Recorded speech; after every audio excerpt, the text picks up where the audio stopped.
you can't read it at all at the moment. But down here we have the same colors. We have pink, and then we have peach, and then we have green, and then we have blue. And those are the same colors that we had in the framework. And so this is going to be a trip through the functional vocabulary, right? And this takes into account all the functional vocabulary in English. And it also shows people the kinds of sentences that they can make. We start down here in the left-hand corner. This is level 1, and this is about pronunciation. So now what I'm going to do is zoom in on this, and this will take me just a moment. Zoom right in, and then come down here to this pronunciation down here. So level 1 is the sound system and the different things you need for the English sound system, the sounds. You also need to learn the articulatory setting. I don't know if you know about the articulatory setting, but every language is spoken with a particular way of holding the tongue in the mouth, for example. And French is spoken with the tip of the tongue against the lower front teeth. Japanese, it's even a little bit lower between the gums and the teeth. And the tongue doesn't move from there normally. And also the number system, the numbers from 0 up to as far as you want to go. I sometimes take them up to about quadrillions, for example, which is very easy to do, in fact, but we won't go into that. And then we move from 1 into 2, right? Now we're moving into 2. That's to say the second part of the framework. And we're going to be using rods. And this is what rods look like. This is a box of rods. And they are different colors, and they're simply pieces of wood which are colored. All the orange ones are 10 centimeters long, and there's pink, and there's red, and there's light green, dark green, etc. And so we're going to start with rods and colors, and we're going to, you see, what's important about this is we might have a class of 25 people from 15 different countries, and I might have no language, no common language with them. You know, I speak a couple of languages, but not more. And so if I show them this object, and it's a rod, and this object too is a rod, and so I can make them aware of the fact that what I'm talking about is this kind of object. This is called a rod. And once they realize that, we then get to a particular color of rod, so a blue rod, or this is a yellow rod and a pink rod, a yellow rod and a pink one. And then over here we have long groups of rods. We can also have this one, an orange rod. Why is it separated out? Because we have the N. Okay, and then we can go to the plural, 2 rods, 2 blue rods, and 2 blue rods and 1 green one. And the 1 down here is always a big surprise to people because they don't realize that this 1 here is the number and this is the pronoun. And then we can go to 2 red rods and 2 blue ones with an S. My goodness me, that is a shock. And etc. So now we're dealing with rods. And from there, we could go, for example, over to here, this and that.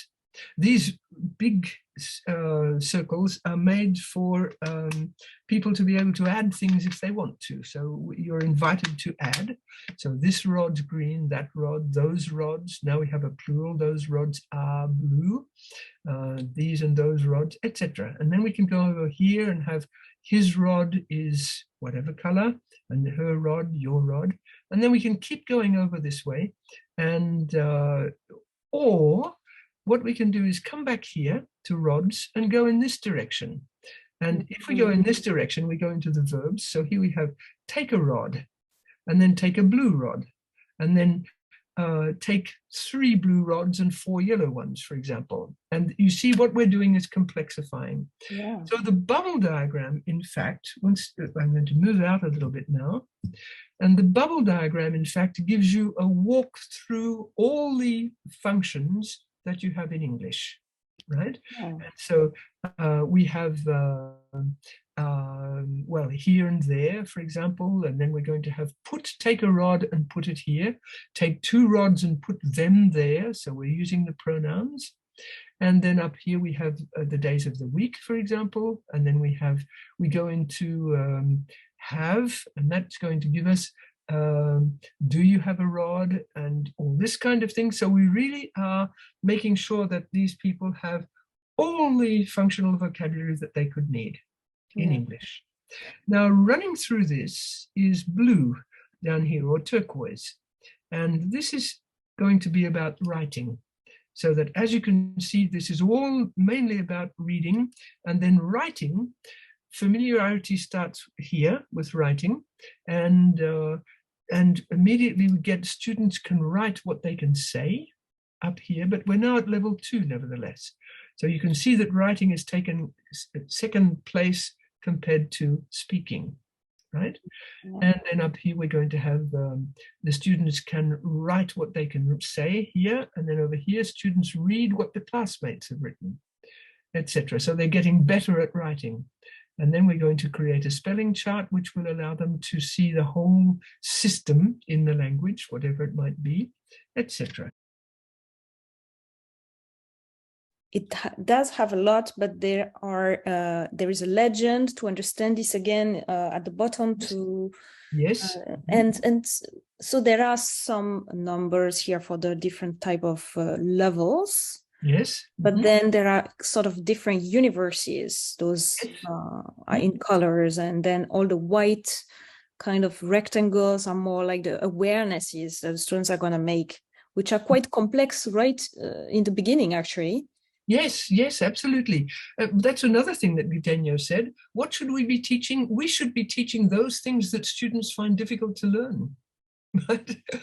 Clearly, because however long we have in the classroom, even if we have 400 hours, and that would not be very common, what we need to work on is what they will not be able to learn by themselves. Right? Yeah. And the kinds of things they can't learn by themselves, this functional vocabulary and how it works. Yeah. Right. So then it's not exactly a linear progression. It's working a bit differently, right? Yes, because in a silent way class, there's a certain, the teacher and the students can both lead the class. There's no linear progression in this. We're going to start down here with the rods, and we're going to go here or here or here or wherever. But what we don't do is take a big jump up here somewhere, because that just wouldn't be possible. But the way the progression works in a silent way class is it's a joint decision. So the teacher launches something, and then the students are going, their job is to learn. And so their job is to explore the language, and that goes where it goes. So the teacher knows what's going to happen in the first 30 seconds of a class, because, I'm going to launch a subject or something. It might turn out to be, for example, let's say a yellow rod is shorter than an orange one, for example. All right, and that's what we're going to explore, and then they can pick up rods and say things, and then we can make long sentences like an orange rod is longer than a blue one, which is longer than a black one, etc., etc., etc. And and they go where they want to go, and then somebody might say, all right, they might hold up 2 rods and indicate that what they want now is this one, right? And what they're trying to say is, how would you say the yellow rod is shorter than the orange one? Okay, so we go into that. Yeah. And so they also can influence where the class goes. And this is why we can't say the progression is from here to here to here to here. It's not a linear progression. It's a progression that is decided by the teacher and the student conjointly.